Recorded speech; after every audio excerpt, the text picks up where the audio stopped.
Alright guys, today I'm doing a live discussion on what you did last summer, so it's going to put it, don't forget to subscribe and click Coach Malzong. So today I'm doing a live discussion on I Know What You Did Last Summer. So let's go for a non-spoiler review. So I Know What You Did Last Summer is a 2025 American slasher film led by Jennifer Kaytin Robinson.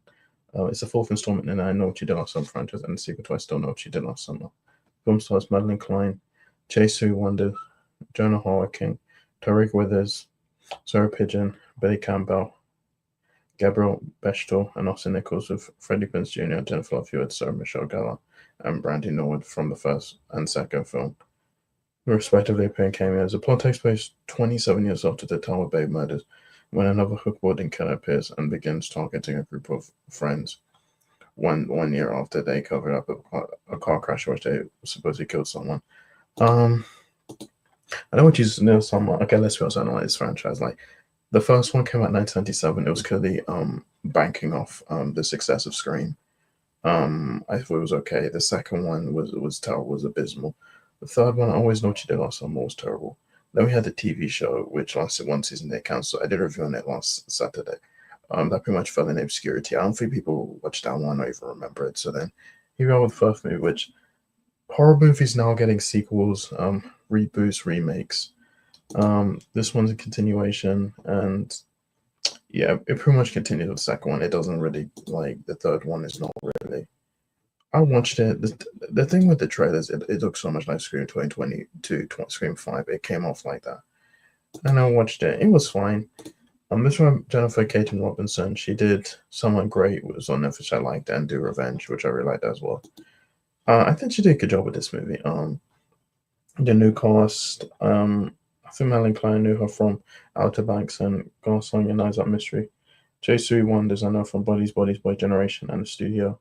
Jonah Hauer-King is in Little Mermaid. Tariq Withers, I think he's in the new Him, the one Jordan Peele's producing. That's coming out later this year. Sarah Pigeon, she was in The Wilds and Tiny Beautiful Things. And yeah, Billy Campbell's been on things. Gabriel Bechtel, Austin Nichols, One Tree Hill, Freddie Prinze Jr., Don't Love You. And yeah, I like the score by Chandler Darcy, but it was fine. I felt like this movie was a bit too long. It probably could have been 1 of 30 minutes like the other previous ones were. The kills were fine.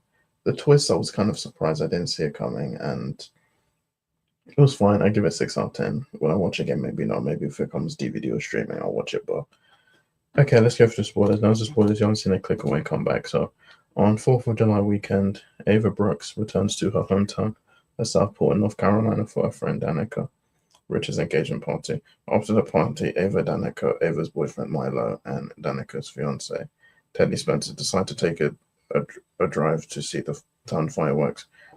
The group crosses paths with their former friend Stevie Ward, who has recently left rehab, and invite her along. Parked on a winding cliffside road, Teddy falls around in the road and causes a car driven by a man named Sam Cooper to swerve and fall off the cliff. Despite Ava's insistence that they call police, a panicking Teddy swears them to secrecy, and his influence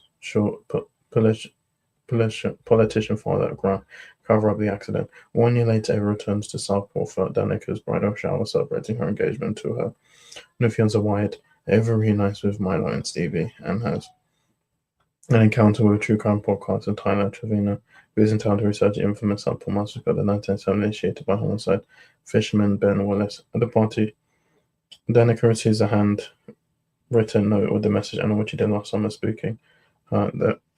The group suspect that Teddy is responsible and confront him on his yacht, but he denies any involvement. Dana, why is hacked to death by a hook-wielding fisherman who resembles the notice he's Ben. While Danica is in the bath, she discovers his body with another threatening message, convinced someone knows about the crash and is coming after them. The group decide to study up on the massacre. Ava invites Tyler, who takes on a tour through the now shuttered Shivers, the department store where Ben murdered Helen Shivers. Sister Elsa, 1987. The fisherman ambushes them and kills Tyler. Ava escapes after wounding her assailant with a knife, knowing that the police are unlikely to believe them, and Grant's too worried about scaring off tourists. The group decide to seek help. Ava visits survivor Julie James, a university she works at. Julie is reluctant to get involved, but advises Ava that the killer has a personal connection to Sam, which she needs to determine. At a town hall about the recent attacks, Judy's fellow survivor and Stevie's boss, Ray Bronson, accuses Grant of Comrade massacre to make the town more desirable. After speaking to Ava's group, Ray visits Julie, his ex-wife, to check on her. Ava, Man and Stevie find out the car their son was driving belonged to a church leader, Pastor Judah. Danica and Teddy visit the grave and realize someone has recently left flowers. The fisherman attacks and injures Danica, but Teddy saves her. Danica insists everyone move into her mansion to stay safe. Milo and Ava begin to have sex, but Milo gets nervous and leaves. He is strangled to death by a fisherman who escapes with his body. The next day, Ava and Danica visit Judah and discovers that he and Sam know each other. They go to the police, but Grant has them arrested for harassment. That night, Teddy is attacked in his house by the fisherman and dies in the arms of Grant, who is killed shortly afterwards. The next day, Grant and Teddy bodies are found disemboweled and strung up in front of the harbor, while Miles Cole is discovered in his car. Nick has known about Helen and Wyatt before she and Ava are released. At Ray's insistence, the girls, including Stevie, flee southboard on Teddy's yacht. Police arrive at Judah's church and find him dead along with a photo. Sam and Stevie on the yacht. Stevie reveals themselves to the fisherman, explaining that Sam was her friend at rehab and he was trying to help her the night Teddy killed him. A fight ensues as Ray arrives at the boat. Stevie stabs Danica and throws her overboard before being shot by Ray, falling off the boat. At Ray's bar, Ray tends to traumatize Ava. She notices he has an injury in the same place she wounded the fisherman, and realizes he's Stevie's accomplice. Julie also discovers the connection and rushes to Ray's bar. Ray attacks him and reveals that he followed Ben's footsteps and took Stevie in as his partner in crime. And next out revenge and Southpaw blaming the town for the ruination of his life over the massacre before he can kill Julie. Ava fatally impales him with a spear gun. Washing and Short is still alive. Danica is taken to hospital and reunites with Ava. Ava tells Stevie is still alive, and the two jokingly agree to kill her.